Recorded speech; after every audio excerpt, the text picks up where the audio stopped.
As with most shows, or if I take on a famous score, I try and be faithful to it, even reverential at times, but some people would think not, you know, because I'm actually retelling the story, I'm telling a slightly different story to that music. But I like to be true to the music in the sense that I like to feel it comes out of the music.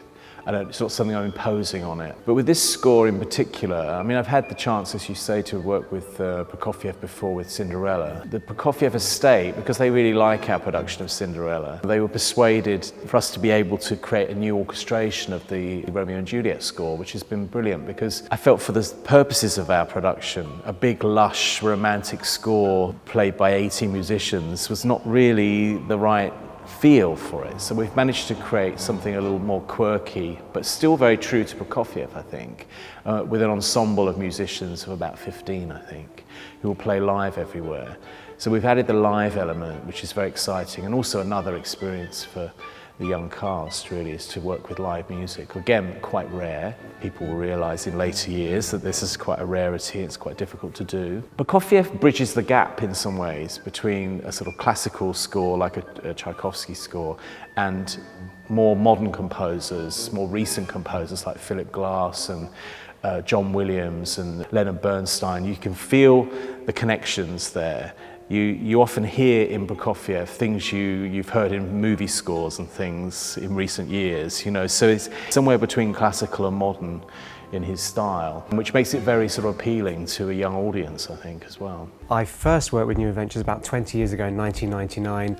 I played keyboards for the original production of The Carman, and after The Carman I came back and did Nutcracker, and I played keyboards in that and also conducted a little bit, and after that I've worked on Edward Scissorhands and The Red Shoes and now Romeo and Juliet, and this time I'm sharing the conducting with the principal conductor Brett Morris. And it's quite different conducting in orchestra pit because you're sort of laid out slightly differently. It's kind of long and thin, it's quite difficult for people to see you. Sometimes you're quite high up, they're quite low down, and also in a concert hall you could just be engaging with the players or looking at the music. Here you have to do all that and engage with the stage as well, so you have to be sometimes cueing them or certainly looking to see what's going on there and making sure you're matching.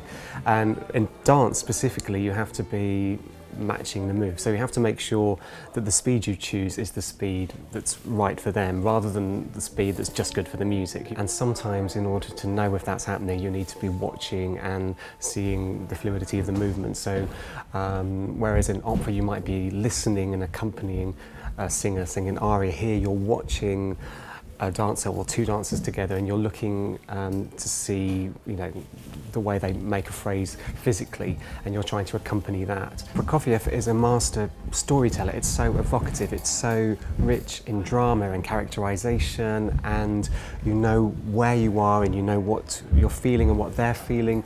It uses themes for individual characters, so it's just sort of incredible theatrical music, so it's great to do, and it's also great to do in this new version. So for our production, rather than having the full original orchestration, we have a version for 15 players, and Terry Davis has done this amazing arrangement for them, which is really quirky and different and interesting, and it uses some really great colours. It uses a lot of tuned percussion like marimba and vibraphone. We've got a lot of harp, piano and harmonium. And we've also got 9 wind instruments, well, woodwind instruments I should say. So we have 3 woodwind players and they play 9 instruments between them. So that's flute, alto flute, piccolo. We have 2 saxes, 2 clarinets, a bass clarinet. We also have a euphonium and a tuba. So we've got all these colours, and what Terry has done is been very faithful to the original Prokofiev. He hasn't changed a note, he hasn't changed any of the harmonies or the counter melodies. It's all there. It's just painted with different colours, and what the result is very immediate and direct. You can really connect with it. Sometimes there's just a handful of people playing and it strips it back to the bare essentials of the music, and that is really interesting and really powerful, and it really connects with what's going on the stage. There's a great marriage of the two. Watching the lead dancers, who are incredible, watching them really shows you what the music is meant to be doing at any given moment. You know what they're trying to express, and you can really help them to do that.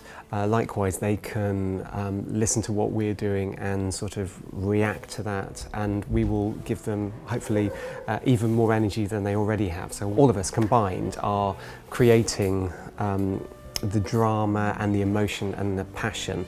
It's sort of not two separate things, it's all one thing together when it's working at its very best, yes.